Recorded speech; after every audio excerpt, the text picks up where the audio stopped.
Good evening. Oh my god, it's been a weekend and a half. And just like that, it's all over. The 2023 FIA Formula E World Championship has come and gone. Right, we're going to get straight stuck into it because it's super late. I need a pint. Jack needs to meet women. Here we go. Right, apt. The Nico Muller got into the duels. Fantastic job from him. He set the exact time in qualifying as Mitch Evans before Mitch did a better lap. But yeah, phenomenal from Nico Muller. Managed to hold off Tictum for P8 in the end. Some points in their final outing this year. They did finish last in the championship, but that was to be expected with how the season had progressed. Robin has confirmed that he's departing the team after a very tricky year, the only highlight being that pole in Berlin. Nico did speak to us. He said, it's been a good year, there's much to improve. On to next year. Also, I've just nicked a bit of their car. Woo, cheeky. Right, DS Penske, Van Dorn solidly in the points. An alright end to what is a fairly disappointing championship defence. First off, yeah, and then Jev, he thought he had a puncture, so that's why he pitted. Yeah, unfortunate weekend really for Jev. One non-finish, one P22, so yeah, oh well. And look at this, Neo have already gone. However, they've probably gone to party because they finished 9th in the championship after 2 more points for Dan Tictum, which puts them back ahead of Mahindra. So yeah, good job for him. He's cautiously optimistic going into next season because they can't develop the hardware, so that's software only. And yeah, we'll have to see. But that lineup probably going to be unchanged for next year. One that will change is Nissan. Sasha Fenestraz will stick around. Norman Nato, we did ask the question, what has he got planned for next year? He doesn't know yet, but he wants to stay in this paddock. A fantastic day for him. P4, third on the grid, into the semi-finals. Mega day for Norman on what is probably his final day for the outfit. Sasha, just what a weekend for him. He went flying yesterday, and today I think he finished P15 in the end. Yeah, just not a great birthday weekend for Sasha Fenestraz. Right, we'll move on to Mahindra. And despite Lucas's best efforts yesterday, it wasn't to be enough. Roberto Merri is probably going back into a reserve role after he stepped in for Ollie Rowland. Actually, that is one move I'd like to see. If Norman just moves across to here, yeah. But yeah, as we said earlier in the week, Lucas knew that this was probably going to be the case this season, and yeah, they'll move on to next and hopefully potentially be better. The pack-up is well and truly underway. The podium is almost as good as gone, really. If I'm nicking things, because I mean, let's be honest, I don't think I'm coming back, but I might nick one of the podium boards. We're going to take this opportunity to actually wander out onto the start-finish line and swiftly make it past the dangling thing, because I don't want to be underneath it, so we'll move across. And actually, this is the thing that was in the way when Lucas came to a stop in season 7, and so they couldn't tell anything. But yes, you'll be able to see through their Porsche, and yeah,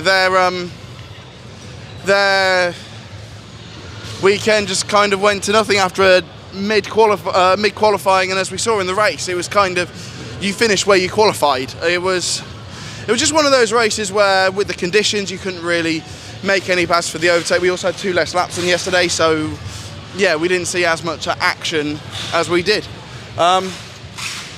But yeah, both of them, they'll be back next year. And yeah, 4th in the championship, because they were beaten by their customer team, the world's champion Jake Dennis and his teammate Andre Lotterer. well done to them. Jake's just been on fire all season. What a genuinely magnificent season for Jake. Andre, that's his time done in Formula E probably. He's going to focus on WEC for next season.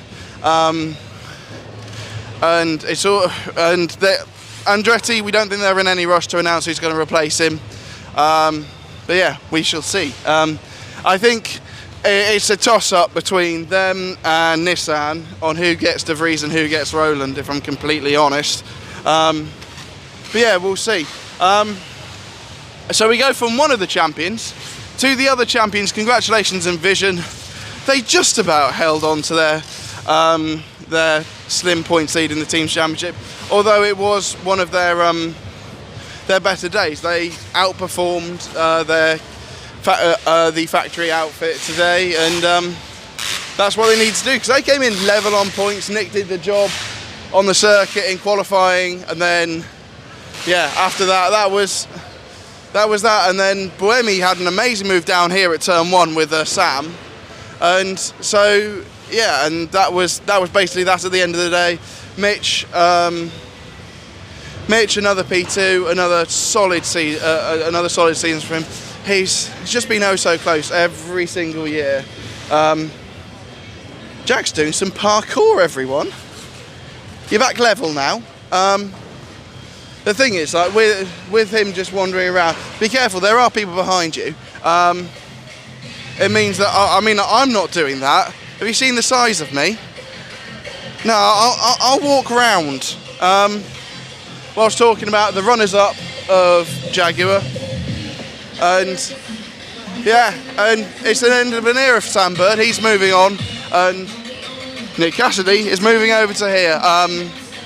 Nick was lovely to chat to today, actually, and I think he kind of knew that this is probably my last time in this paddock. So yeah, good job from Nick to win again.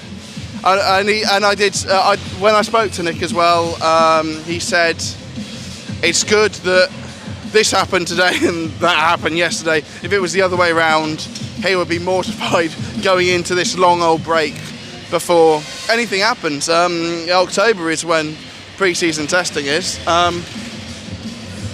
Maserati, I did speak to Edo about yesterday, and he was as baffled as everyone else was about the decision for Stoff not getting a penalty from yesterday.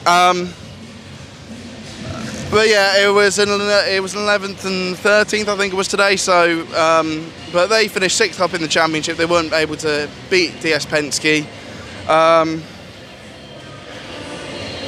Yeah, but basically the team, because of the whole change, there were quite a few changes at the start of the season. They started slow, and then they build and build and build. And we saw that with Max Gunter. He probably could have been a title contender if he had that form that he had at the end of the year, start of the year.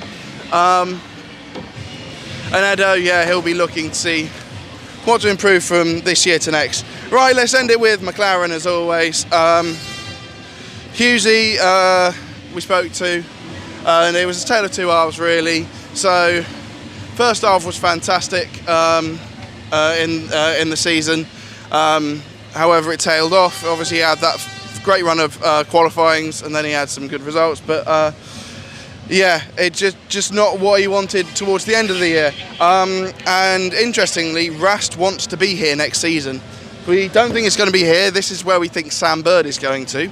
But we'll have to see. Who knows? And that is that. A curtailed season of Picko's Pit Walk because money ran out. But yeah, as I've been hinting along the way, probably the last one. Who knows? Because pre-season testing falls in half term, so the man behind the camera, Jack Jordan, will probably be on site for that, which means it's 9 months to Rome. Let's see what I'm doing in 9 months' time. But if this is it, I've genuinely had the best 2 years being in this paddock. Everyone's lovely, and I wish everyone all the best. Thank you very much for watching Picko's Pit Walk. Goodbye.